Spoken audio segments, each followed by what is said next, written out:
I tak mudah macam rasa cerita orang scary. Tapi cerita you, I memang takut gila. Sebab tu dia daripada aras 8, dia turun aras 7, tapi dalam kondisi dia tengah bercangkung tau. Oh. Seram kan, Hil?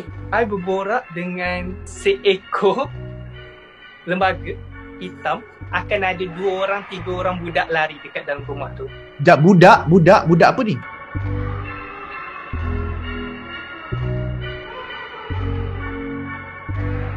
Hello, Assalamualaikum. Apa khabar semua penonton Uncle Sister? Hari ini kita bawakan special appearance tau. Okay, seperti biasa ada saya dan juga ada Hanan. Ada saya. Dan kita jumpa salah seorang, dia bukan penonton Uncle Sister pun. Hanan jumpa dia dekat Clubhouse. Bukan sembarang Clubhouse.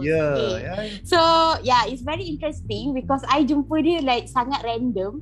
Dan yang bestnya, dia tak tahu channel YouTube Hezbah Huzair. Aku suka orang yang tak kenal Hez ni, aku suka. Aku suka. Kenapa I ajak dia join adalah sebab waktu dia cerita dekat I, semua benda yang dia cerita, kejadian tu playback depan mata I, dan I sangat takut. Tak pernah ada orang cerita hantu dia berjaya takutkan I. Budak ni berjaya. Kalau you nak tahu siapa yang kita orang ajak share kongsi cerita hantu dia dalam segmen Uncle Sister ni adalah cerita hantu yang we feel benda tu scary. Macam itulah. Sebab skala scary I tinggi tau. I tak mudah macam rasa cerita orang scary. Tapi cerita you I memang takut gila. So Zuhairi, I dah dengar. I nak apa you cerita ke I malam tu, you start balik. Kita tengok Hez takut tak. Kita dia start waktu aku semester 3. Waktu tu kelas habis at 6 PM. So kita orang lepak medan sekejap, makan, and then we decide untuk naik bilik. Tapi ada 2 orang member aku ni, dia gila tau. Dia macam berani gila. So dia naik aras 8, tak silap aku, aras 8 atau 9 yang tak dibenarkan student untuk pergi. So waktu tu almost maghrib tau, dalam pukul 7 lebih macam tu, sebab kita orang lepak medan lama. So 2 orang ni naik di situ tulis dilarang masuk tau, sebab dia macam rooftop and ada macam enjin lift apa semua tau. So kita orang macam tak naik, tapi 2 orang ni macam gatal sangat nak naik. Naik dia macam dah seram tau. Tiba-tiba ada dengar macam benda tengah tarik besi. Mula-mula slow bunyi dia, tiba-tiba macam rantai besi tu laju tau, datang kat diorang. Diorang cuak, diorang lari turun. Diorang lari bilik aku tau. So aku macam, okay, chill out. Diorang cerita, lalu tu aku macam, chill out. Benda dah maghrib tau. Yang korang gatal naik, kenapa? Mula-mula tak ada apa-apa tau. Tapi macam seram sejuk lah maghrib kan. So, diorang decide untuk balik mandi apa semua. Malam tu diorang datang lepak. Pukul 11 lebih dekat pukul 12 diorang datang lepak. Borak. Tiba-tiba semua macam 12 lebih, semua macam lapar. Kita orang aras 5. So aras 7 ada jual Maggi. So kita orang naik ikut tangga. Tangga tu berhadapan dengan perempuan punya tau, College Mayang Selida. So benda harus kudai Mayang Selida. So berhadapan. Waktu berhadapan tu, tengah naik, aku nampak something. Bentuk dia tak nampak muka, rambut panjang, tutup muka, tapi dia tengah macam squat tu, bercangkung dekat tangga. So aku macam dah cuak, aku macam astagfirullahalazim, sebab benda tu yang keluar first mulut aku. So waktu tu 2 atau 3 member aku ikut. So member first macam, kau kenapa weh? Aku cakap, dah naik cepat. Lepas tu dia orang cakap, nak tengok gak? Aku waktu tu aku ingat benda ni dia tunjuk untuk seorang je. Maksudnya aku seorang je nampak. Lepas tu dia pusing, dia nampak juga dekat aras 8 atau 9. Dia tengok, dia pun nampak tau. Dia nampak, lepas tu kawan dia pun macam astagfirullahalazim, weh jom turun, jom masuk bilik. Dia nampak kita orang, dia macam angkat kepala sikit dengan rambut dia tutup muka. Dia macam turun daripada aras 9 ke aras 7 sambil bercangkung tau. Aku macam astagfirullahalazim, aku cakap tak Maggi, kita balik bilik terus. So semua decide untuk turunkan tilam, tidur kat tengah. Waktu aku tengah tidur, macam nak tidur lah, tutup lampu apa semua, pakai earphone. Sebab aku cakap kat diorang, jangan buka macam ayat kursi ke apa, guna speaker tau. Sebab aku risau benda tu lagi trigger dia. So aku macam pakai earphone masing-masing, buka lah lagu, kau nak buka lagu apa kan. Tengah-tengah tidur tu, tiba-tiba ada macam kelibat tau. Sebab dekat UiTM, college ada beranda dia sendiri. So pintu tak tutup. Dia macam ada kelibat benda jatuh, warna putih. So kita orang macam, kilat kot. Tahu macam kilat. Katil berpapan tau. Paling terkejut sebab tiba-tiba macam ada benda jatuh atas katil tu. Bunyi papan dia macam bunyi mayat jatuh tau. Dia bukan macam kau jatuhkan barang. Dia macam badan jatuh like from bottom to top. Aku macam dah risau waktu tu. Aku cakap aku kot dengar seorang. Tiba-tiba member aku yang jerit tadi, dia mulut lebih, dia cakap, bunyi apa tu? Waktu dia cakap bunyi apa tu, tiba-tiba macam pintu luar dah bunyi gang, pintu balkoni tau. So kita orang dah risau. Kita orang macam okay, kumpulkan dekat tengah, kita orang tidur ramai-ramai. So macam tidur tapi tak tidur tau. Pejam mata. Waktu tu lah macam shower terbuka. Lepas tu tiba-tiba tutup sendiri. Tiba-tiba heater ternyala sendiri tau. Padahal plug pun tak buka heater tu sebab kita orang tak masak air apa semua kan. Maggi pun tak jadi. So dia macam dia menggelegak sendiri. Lepas tu dia off sendiri. Kita orang duduk baring tidur. Sekejap dalam pukul 4 macam tu kita orang macam terjaga sebab semua dengar bunyi kecoh tau dekat bawah. Rupanya benda tu dia datang kacau kita orang. At the same time dia kacau juga budak perempuan. Aku tak tahu itu sebab kita orang penyebab dia yang dua orang naik atas tadi kacau ataupun sebab apa. Sebab dua atau tiga budak perempuan tu tiba-tiba kena rasuk malam tu. Histeria. Ada ayat yang keluar daripada mulut tadi yang paling seram. Apa yang paling seram? Sebab tu dia daripada aras 8 dia turun aras 7, aras 6 macam tu. Tapi dalam kondisi dia tengah bercangkung tau. Oh. Seram kan Hiz? Aku dapat benda tu playback tau. Yelah dia macam okay ni ibaratnya kaki dia tapi dia macam tu. Ya. Oh. Cepat daripada macam aras 9 terus ke aras 7. Oh. Kira macam okay ni bukan manusia tu. Yelah dia sebab dia bukan merangkak, dia mencangkung. Ya. Oh faham. Oh. Sebab kau akan nampak tangan dia lagi panjang ke bawah. Second cerita ni dia pasal my family tau. Kita orang macam kita orang selalu pindah rumah. So at rumah terakhir sebelum kita orang pindah, dia macam dalam hutan sikit. Waktu tu I tengah demam panas. Tandas dekat rumah tu dia dekat luar. Tandas luar rumah. Faham. So my mum cakap okay, you demam, so better you nak peace ke apa, you pergi sinki je. Esok mak basuhkan sinki tu. Sebab dia tak nak I jatuh ke apa dekat luar. Sinki rumah I, dia macam tak tertutup sangat. Dia macam open air. Dia just tutup dengan jaring. Waktu tu I tengah kencing dekat sinki je sebab I tengah demam. So waktu tengah kencing tu, tiba-tiba I ada nampak dekat pokok ada perempuan tengah panjat dekat pokok tu. Tapi pokok tu dah mati. Pokok pinang, daun atas dia dah tak ada tau. Tinggal batang je. So macam dekat atas sekali tu ada perempuan tengah dakap pokok tu. And then waktu tu tak nampak muka. Muka dia macam warna merah aje. Rambut panjang.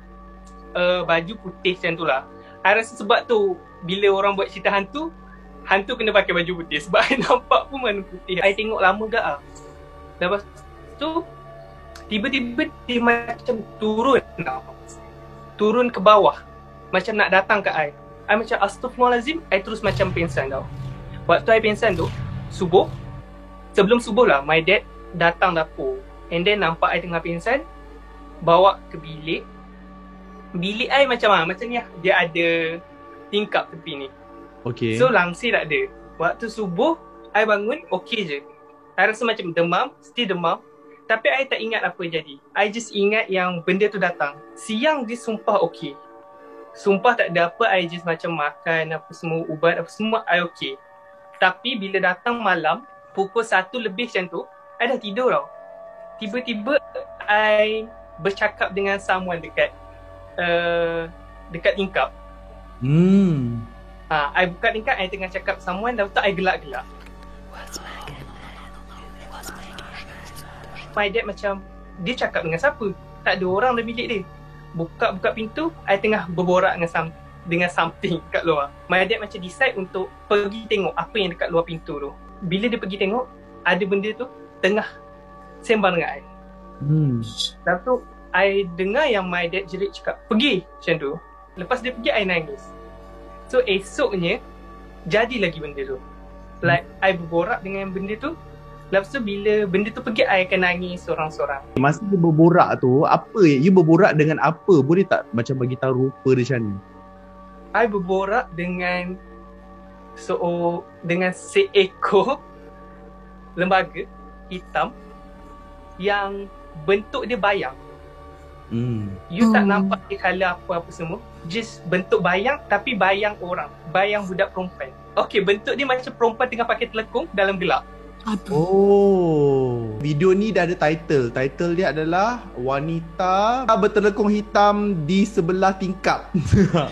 Bapak takutnya title video ni. Tiba-tiba aku nak menangis.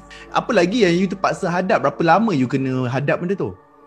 If betul-betul more than 2-3 months.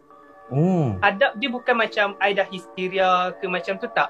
It's just dalam mimpi you. Macam you tidur, tiba-tiba tengah mimpi ada benda datang kat you, jerit. You cakap, jangan kacau aku. Dia akan jerit kat you, jangan kacau aku. Tapi you tak nampak, actually you tak nampak like bentuk dia, mulut dia cakap apa. Mimpi tu rasanya traumatized dengan apa yang jadi dekat tingkap. Sebab ibarat benda tu follow me dalam mimpi. Dan dia bukan macam every night tau.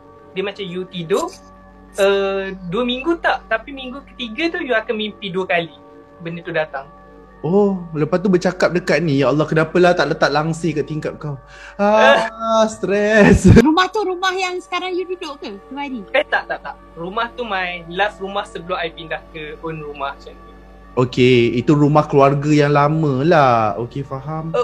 Itu bukan rumah keluarga, itu rumah sewa macam tu. Rumah sewa tu dekat area mana? Kedah juga? Dia dekat Kedah ya, Kuala Ketil Kedah. Kuala Ketil Kedah, yes. Shout out to Kuala Ketil Kedah. Ada makcik pakai telekung warna hitam dekat tingkap korang. Bila berubat, mesti orang yang mengubatkan you akan bercerita kenapa, apa punca dan sebagainya. Sebab you tak bagi tahu punca lagi. Dia tak bagi tahu like betul-betul punca, cuma dia kata benda tu nak damping. Like benda tu nak damping. Rasanya benda yang, sebab itu rumah sewa lama. Dan my mom cakap kalau kita orang pergi sekolah, my dad pergi kerja, dia seorang kat rumah, akan ada 2 orang 3 orang budak lari dekat dalam rumah tu. Budak apa ni? No, rumah tu yang saya nampak benda tu.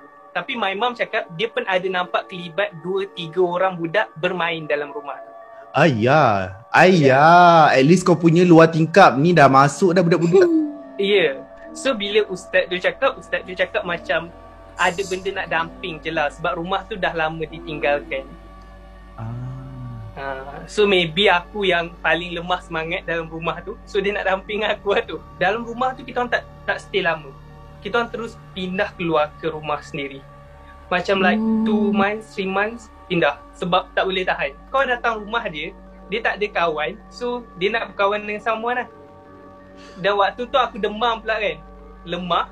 So dia kacau aku. Okay, fun fact pasal hantu yang, bukan hantu lah, okay, yang aku dengar lah macam kalau hantu tu hantu setempat, maksudnya dia tak boleh travel ke apa.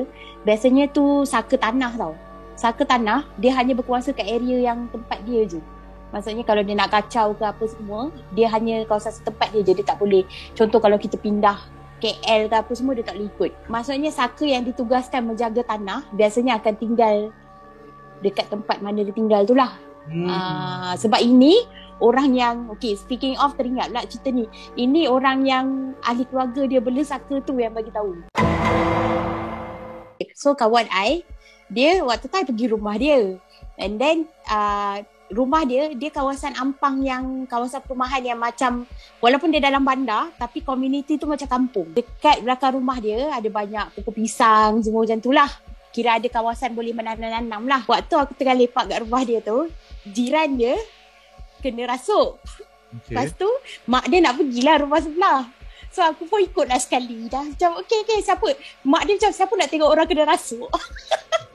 Aku pun macam okay nak tengok kan. So macam aku pun ikutlah. Aku, dia, mak dia, lepas tu dengan adik-beradik dia. So kat rumah dia tu dah ada beberapa jiran lain lah. So ada seorang tukang ubat ni, dia bukan ustaz. Dia standard je, dia pakai macam, nak kata tua tak tua sangat, dia pakai baju pagoda putih. Standard je, seluar silat hitam macam tu. Lepas tu dia duk tekan ibu jari kaki orang yang kena rasuk tu lah. Ya, yang kena rasuk tu dia macam tak adalah macam kacau, dia just menangis-nangis, melalak-lalak, yang menangis yang menjerit tau. Nak panggil dia apa bomoh kot. Okay, bomoh ni dia pegang kaki budak tu, dia pegang ibu jari kaki budak tu, dia tekan.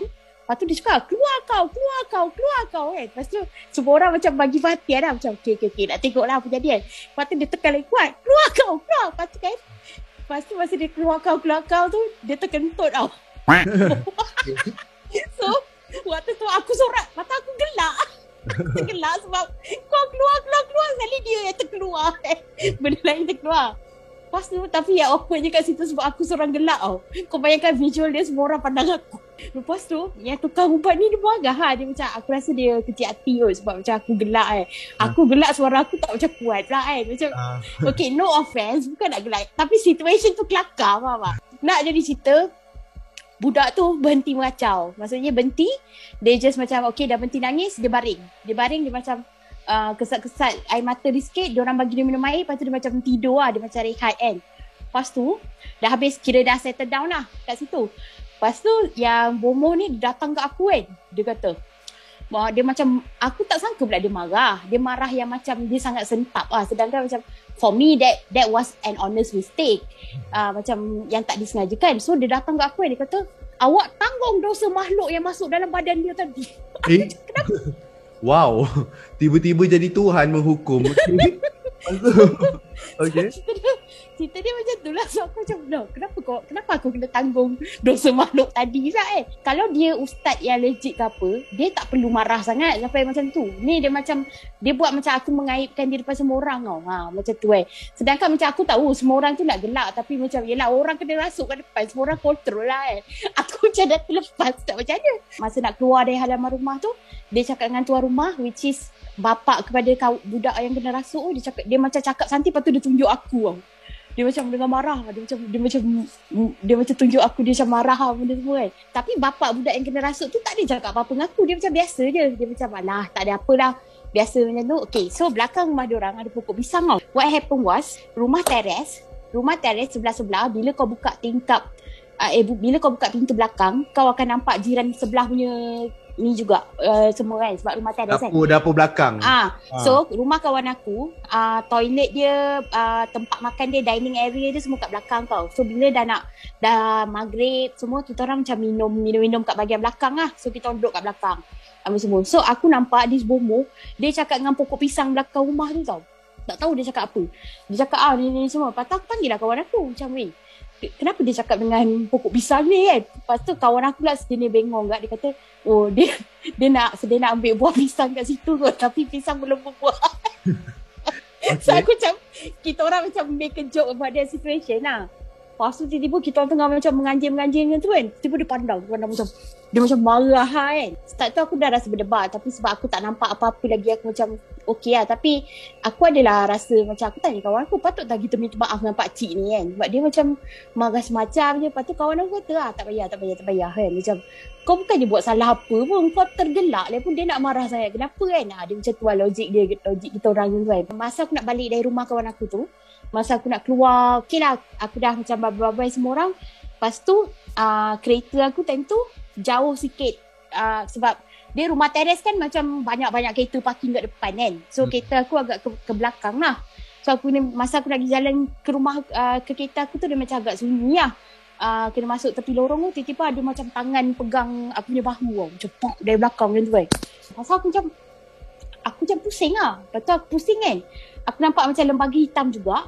Lembaga hitam yang siluet je. Ni klise lah, mata merah. Tapi Pak ni dia cakap dengan aku, nasib baik tanah aku kat sini, jadi aku tak boleh kacau kau bila kau nak balik. Tu yang dia cakap. Lepas tu aku bagi tahu kawan aku lah pasal apa yang aku nampak tu. Lepas tu kawan aku ni pula sejenis rajin bersembang lah. So dia gila bersembang dengan jiran dia, benda semua. Lepas tu jiran dia lah bagi tahu kat pokok pisang belakang dia orang tu, dia memang ada saka yang ditugaskan menjaga tanah diorang tu lah. Maksudnya the whole dekat lorong tu ada 2-3 rumah itu adalah tanah diorang. Nak make sense tu cerita aku yang macam tiba-tiba ada orang pegang bahu aku, lepas tu cakap, suara tu cakap macam, oh aku tak boleh ikut kau, nasib baik tanah aku kat sini, is because itulah saka tanah ni dia tak boleh ke tempat lain. Dia boleh duduk kat situ juga. Dan juga lepas tu aku tanyalah macam orang yang mengubat tu ada relation dengan diorang ke? Ada. Rupanya relatives dari mara. Jadi make sense lah kenapa dia cakap dengan pokok pisang tu. Alah, Bomo tu tak relax. Nanti pada masa akan datang kita akan bercerita pasal Hanan pergi tak, masalahnya Hanan ni aku tak faham. Engkau boleh nampak hantu tu, hijab mata kau terbuka, engkau pergi pula trekking hiking lah, gatal. Itu kita cerita di masa yang lain lah. So banyak-banyak Zuhairi sebab share awak punya cerita. Ini adalah pesanan kepada mereka yang sedang menonton video ini. Jika anda ada mempunyai kisah seram yang sama seram ataupun lebih seram daripada ni, ingat kita orang ni tak mudah impress kalau cerita macam yelah ada dengar cerita tempat tu, malas lah dengar cerita. Ada orang yang boleh nampak hantu kot. Kenapa aku nak macam cerita-cerita yang macam dengar cerita macam tu, faham tak? So kalau aku ada cerita macam ni, Zuhairi ada cerita 2 kisah tadi, satu dekat UiTM, satu lagi berbual dengan makcik pakai telekong warna hitam dekat luar tingkap. Itu yang 2. Dan satu lagi kita berbual dengan Jun sebelum ini. Jun pula bercakap pasal dia punya bantal sebelah terbakar dan rumah dia terbakar dan sebagainya. Okay, so kalau anda ada cerita-cerita yang boleh kongsikan bersama kami di Uncle Sisters, silakan kami boleh hubungi saya dekat DM Instagram ataupun dekat kalau kita jumpa kat Clubhouse ke mana ke, ada kita boleh cerita kat situ.